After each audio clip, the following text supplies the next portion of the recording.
नमस्कार मेरे प्यारे दोस्तों। आज आपका एक बार फिर से बहुत बहुत स्वागत है। तो हम लोग फिजिक्स में अभी प्रेशर चल रहे थे, प्रेशर, जबकि हमने आपको ठोस का प्रेशर बता दिया था, समझ में आया भैया। तो जैसे ठोस में कैसे किसी वस्तु पर हमने बताया था लंबवत पड़ने वाले दाब को, जैसे 90 डिग्री पड़ने वाले दाब को ही हम लोग दाब कहते हैं।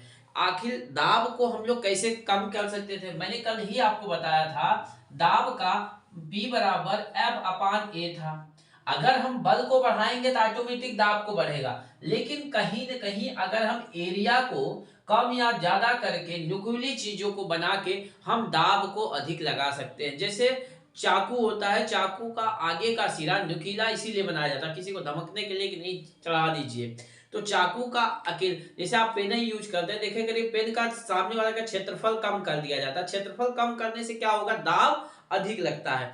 आपको ही दाब अगर अधिक लगाना है तो आप समझिए पहले ऐसे एड़ी पे खड़े हो जाइए, फिर एक पैर पे खड़े हो जाइए, फिर एक अंगुली पे खड़े हो जाइए, तो एक ही जगह दाब होता है। तो कहीं ना कहीं हम एरिया को घटा के हम दाब को बढ़ा सकते हैं, और एरिया को बढ़ा के हम दाब को बढ़ा सकते हैं, दाब को घटा सकते हैं। जैसे आप मान लीजिए कहीं दलदल में फंसे हैं, तो आप वहां पे ऐसे एक पैर लेके खड़े रहिएगा, ऐसे आइए बचाइए, तो धड़ाम से चले जाइएगा। जो मतलब आधा घंटा जीवन में डूबना है, अंतिम इच्छा तो 5 ही मिनट में पूरी हो जाएगी।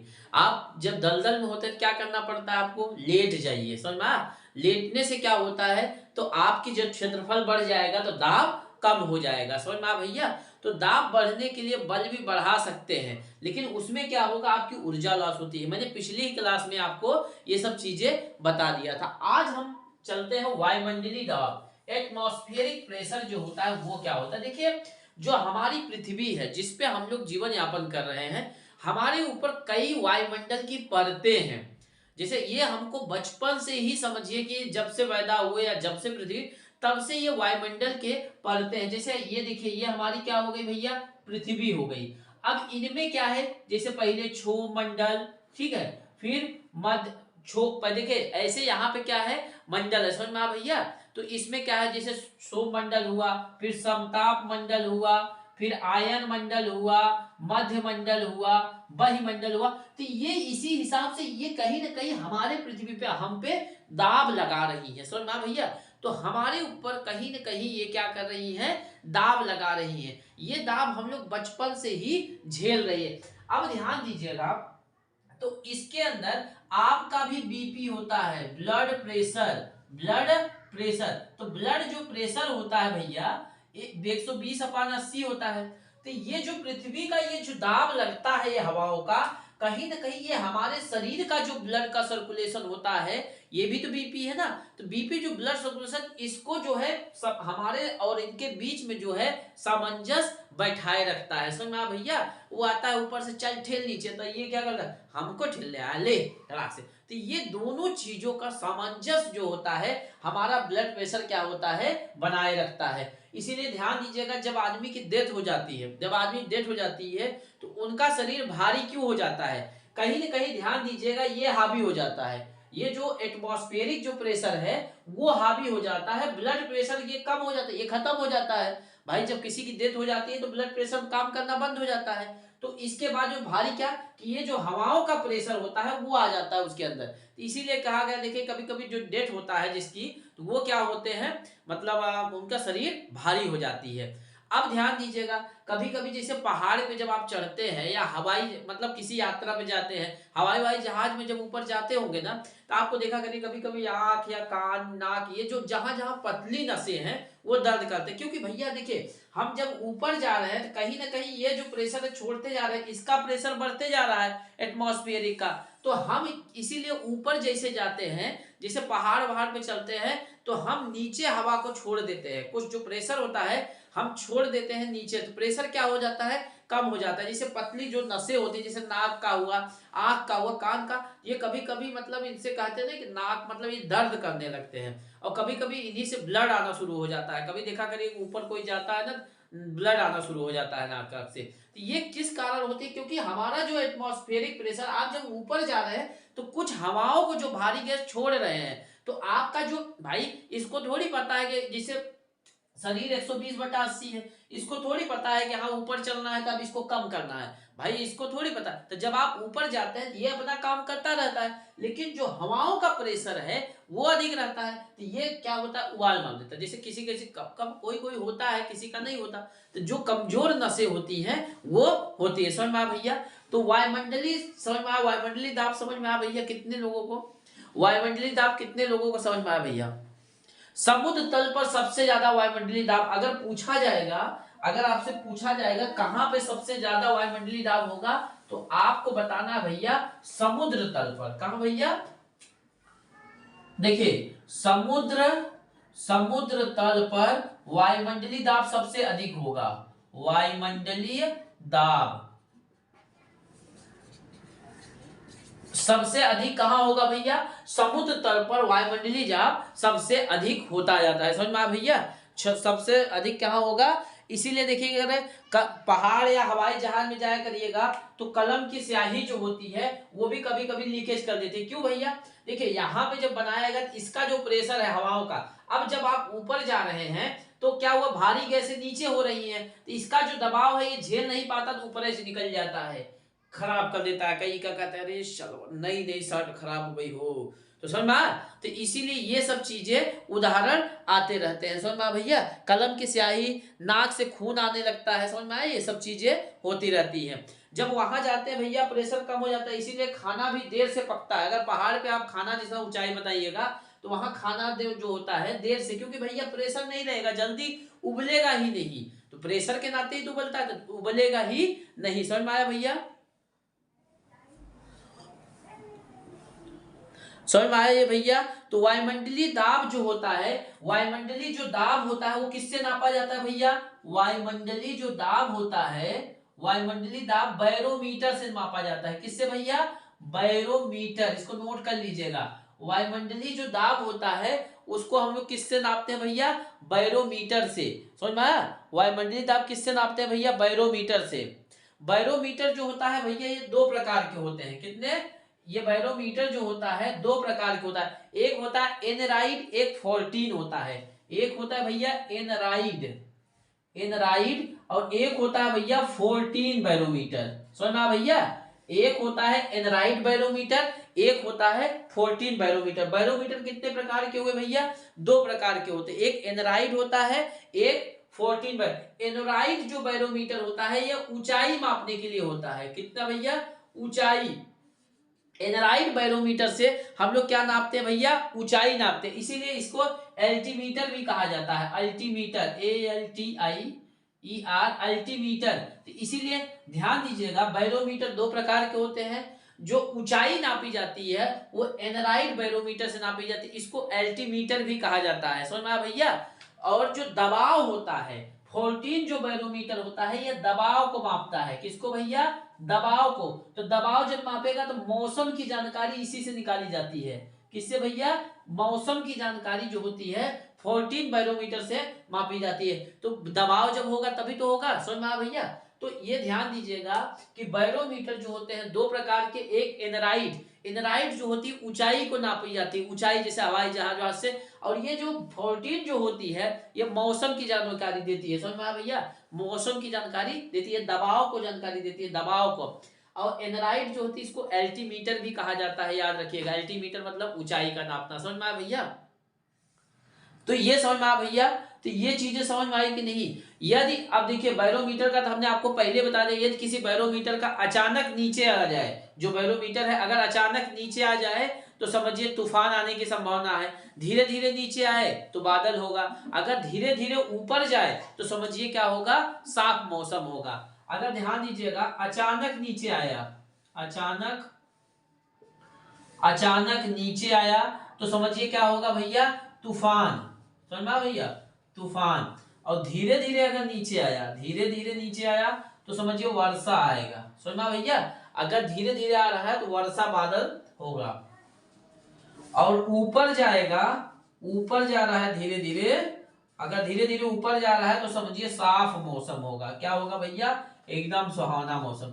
आप देखिए कैसे भैया अचानक नीचे आएगा, अरे भैया जैसे अचानक कभी लोग नहीं आते, अरे भैया चलो, तो जल्दी जब आते हैं समझिए अरे कोनो बदल रही है, कोनो मतलब बहुत बड़ा मुसीबत आया है। तो जब अचानक कोई आया तो समझिए तूफान आ रहा है मतलब। और धीरे धीरे कोई आता है, हाँ भैया बारिश आ रही है आराम से, और फिर धीरे धीरे जब कोई ऊपर जाता है, देखिए साफ मौसम रहता है तो धूप लेने आप जाते हैं ना ऊपर, इसी ट्रिक से याद कर लीजिए। समझ में आ भैया, इस चीज को नोट करिए। फिर अब हम लोग पढ़ते हैं द्रव का दाब।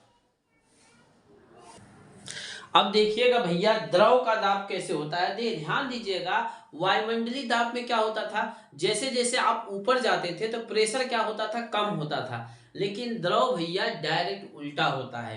द्रव का दाब जो होता है क्या होता है, डायरेक्ट उल्टा होता है। द्रव का दाब उल्टा क्यों, आप ध्यान दीजिएगा। जैसे देखिए मान लीजिए आप कोई ये चीज एक जगह पानी इकट्ठा किए हैं, ठीक है भैया। अब मान लीजिए टंकी हो गई, इसमें पानी इकट्ठा किए हैं, ये पूरा भरा है।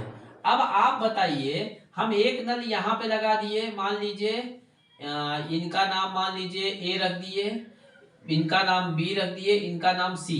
अब आप बताइए इसमें से तीनों नल की टोटी है, ये नल की टोटी। अब आप बताइए इन तीनों में कौन से नल में अधिकतम प्रेशर आएगा, अधिक मतलब ज्यादा प्रेशर किस नल में आएगा, तो स्वाभाविक सी बात है कि सी वाले में आएगा। क्योंकि भैया ये देखिए ये जो झेल रहा है ना, ये इसका पूरा प्रेशर यहाँ पे झेल रहा है। तो कहा नहीं है, जैसा जैसा आप ऊपर जाइएगा, ऊपर क्या होता है, इसका प्रेशर बढ़ता जाता है। और वायुमंडलीय दाब में क्या होता था, उल्टा होता था। द्रव अपनी पेदी में, पेदी समझते हैं, इसको बोला जाता है पेदी में। द्रव सबसे अधिक अपनी पेदी में दाब लगाता है। द्रव सबसे अधिक कहां लगा रहा है भैया, दाब अपनी पेदी में लगा रहा है। ऊंचाई बढ़ने से वायुमंडलीय दाब घटता है। वायुमंडलीय दाब जो पिछला पढ़ा रहे थे, जब ऊंचाई बढ़ेगी तो वायुमंडलीय घटता है। लेकिन द्रव का दाब जैसा ऊंचाई बढ़िएगा और बढ़ाइएगा तो नीचे क्या होगा, प्रेशर बढ़ता जाएगा। समझ में आया, तो ये उल्टा होता है। ऊंचाई बढ़ने से वायुमंडलीय, लेकिन द्रव क्या होता है, ऊंचाई बढ़ने से बढ़ता है। इसीलिए देखिए पानी की टंकी जब छत पे क्यों रखी जाती है, पानी की टंकी जैसे छत पे रख देते हैं। अब भैया वहां छत पे से अब वही खोलिएगा, देखिए प्रेशर कम रहेगा। लेकिन सपोज करिए सेकंड तल्ला से नीचे पहला वाले तल्ला पा जाइए, पानी टंकी वही रखी है, नीचे आ जाइए, देखिए क्या प्रेशर रहता है। तो क्यों, ये ठीक उल्टा होता है। द्रव का दाब जो होता है ऊंचाई बढ़ने पे क्या होता है, द्रव का दाब बढ़ता है। समझ में आया, ये चीजें समझ में आई भैया। द्रव का दाब समझ में आया भैया, इसी समझ में आया भैया। द्रव का दाब समझ में आया कि नहीं, द्रव का दाब कितने लोगों को समझ में आई। देखिए इसीलिए जब देखा करिएगा, अगर बांध होद बनाया जाता है, बांध होद बनाया जाता है तो देखा करिए ऊपर ये ऊपर की दीवार पतला रहता है, लेकिन निचवा का बहुत मजबूत कर देते हैं। क्योंकि इसका प्रेशर जो पानी का बहाव होता है ये ज्यादा झेलेगा, इसलिए बांध होद की दीवार देखा करिए नीचे ज्यादा पे मजबूत कर दिया जाता है। क्यों, क्योंकि द्रव का नीचे ज्यादा प्रेशर बनाता है। समझ में आ भैया, द्रव का दाब क्या होता है भैया, नीचे ज्यादा प्रेशर बनाता है। जैसे इसका द्रव का दाब का सूत्र भी है, इसको नोट कर लीजिएगा। द्रव का दाब का सूत्र है, मतलब द्रव का दाब का सूत्र है h d g, h d g. G क्या है आपका, गुरुत्वीय त्वरण हुआ। समझ में भैया, जी क्या है, गुरुत्वीय त्वरण है। और डी क्या हुआ, घनत्व हुआ। एच क्या हुआ, हाइट हुआ। जैसे एक सवाल दे दिया जाए, मान लीजिए 20 मीटर ऊंचे, 20 मीटर ऊंचे एक पाइप से, हाँ 20 मीटर एक ऊंचे पाइप से एक द्रव जिसका घनत्व 60 है, जिसका घनत्व 60 है। सुनना भैया, अब ये पूछ रहे हैं इसका दाब ज्ञात कीजिए। तो दाब ज्ञात करने के लिए P बराबर होता है एच डी जी। एच दिया है 60 और जी का मान 10 हो जाएगा, 20 छक्का 12 करना 12। तो समझ में आया भैया, ये कितना हो जाएगा भैया, समझ में आया भैया ये चीजें। तो इसको द्रव का दाब समझ में आया, इसको नोट करिए। अब हम लोग देखते हैं बुलबुले का दाब। अब देखिए भैया बुलबुले का क्या दाब होता है। देखिए बुलबुला किसी का नाम नहीं होता, गाँव में खिंचाने के लिए बुलबुले बुलबुले कर देते हैं ना, बुलबुला किसी का नाम नहीं, जो पानी के अंदर बुलबुला होता है उसकी बात किया जा रहा है। समझ में आया भैया, पानी वायुमंडल के अंदर, जो वायुमंडल के अंदर जो होता है, वायुमंडल नहीं सॉरी बुलबुले के अंदर जो होता है, बुलबुले के अंदर का दाब, जैसे बुलबुला है नीचे नीचे ऐसे नहीं रहता भैया, ऐसा बोल, बुलबुले के अंदर का जो दाब बाहर के जल के दाब से अधिक होता है। जो बाहर का जल होता है उसका दाब उसके अपेक्षा अधिक होता है। जो छोटे बुलबुले का दाब कम होता है इसलिए वो नीचे ही रहते हैं। जो छोटे बुलबुले रहते हैं उनका दाब जो होता है कम रहता है, वो देखा करिए नीचे ही रहते हैं। जो छोटे बुलबुले होते हैं वो नीचे ही रहते हैं। बड़े बुलबुले जो होते हैं उनका दाब अधिक होता है। जो बड़े बुलबुले होंगे उनका दाब क्या होता है, अधिक होता है। बड़ा बुलबुला जल्दी सतह पे आ जाता है, बड़े बुलबुले का दाब अधिक होता है इसलिए वो जल्दी सतह पर। जब बुलबुला ऊपर आता है तो दाब घटने के कारण बुलबुला का आकार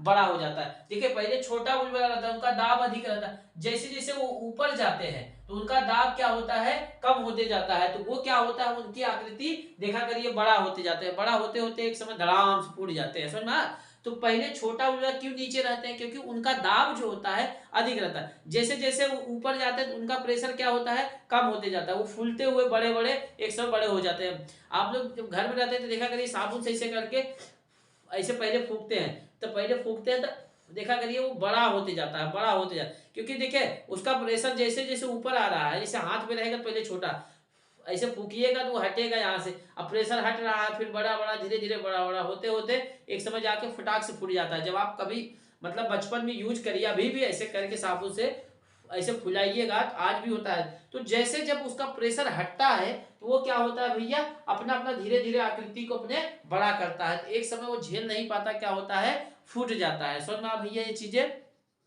छोटे बुलबुले पर दबाव क्या होता है, कम होता है। समझ में भैया।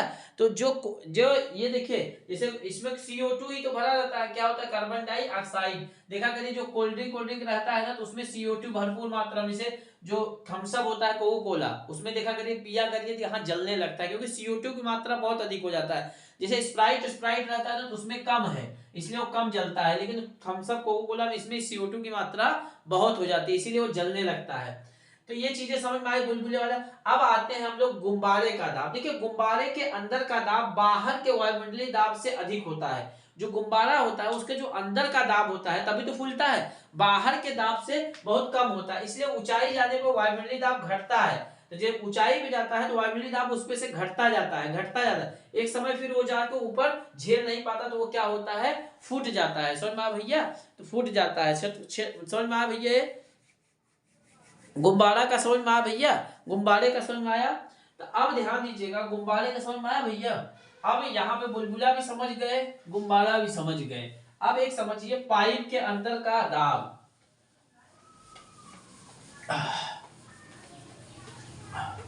देखिए भैया पाइप के जो अंदर का दाब होता है, ध्यान दीजिएगा, पाइप के अंदर का दाब क्षेत्रफल के अनुसार होता है। समझ में आया भैया, क्षेत्रफल के अनुसार। इसके कारण ऊंचाई से समझ में आया भैया। देखिए पाइप के अंदर का जो दाब होता है वो क्षेत्रफल के अनुसार होता है। जैसे देखिए कैसे, जब देखिए इसमें पानी जा रहा है, जब आप इस पे कहीं से प्रेशर डालिएगा तभी वो आके निकलेगा, निकलेगा कि नहीं। अब आप समझिए जैसे ये पाइप, ठीक, मान लीजिए ये टिल्लू हो गया, टिल्लू से लगा के ये पाइप लगा दिया गया। अब यहां से जा रहा है, अगर हम इसको पतला करते जाए तो इसका प्रेशर देखा करिएगा बढ़ते जाएगा, बढ़ते जाएगा। तो इसका मतलब क्या हो रहा है, समझ में आ रहा है आपको, कि पाइप का दाब क्षेत्रफल के अनुसार होता है। अर्थात पाइप को दबाकर जब आप छोटा करिएगा तो उसका प्रेशर क्या होता है, बढ़ जाता है। द्रव तेजी से, दाब बढ़ने से, तो जब इसका दाब बढ़ता है तो ये द्रव क्या होता है, तेजी से निकलने लगता है, दूर जाने लगता है।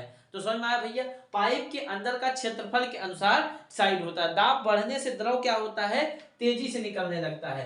देखिए दाब बढ़ने से, दाब बढ़ने से द्रव तेजी से निकलता है, तेजी से निकलता है। जब पाइप में देखा करिए जितना प्रेशर रहेगा दाब जैसे बढ़ेगा तो तेजी से निकलता जाता है। समझ में आया भैया। देखिए आज ये फिजिक्स में इतने चलते हैं, जो नेक्स्ट क्लास रहेगा आपको पास्कल का नियम पढ़ाएंगे। समझ में आया भैया, पास्कल का क्या नियम था उसके बारे में पूरी जानकारी देंगे। समझ में आया भैया। तो आज के लिए इतना ही, मिलते हैं नेक्स्ट क्लास में। जय हिंद जय भारत।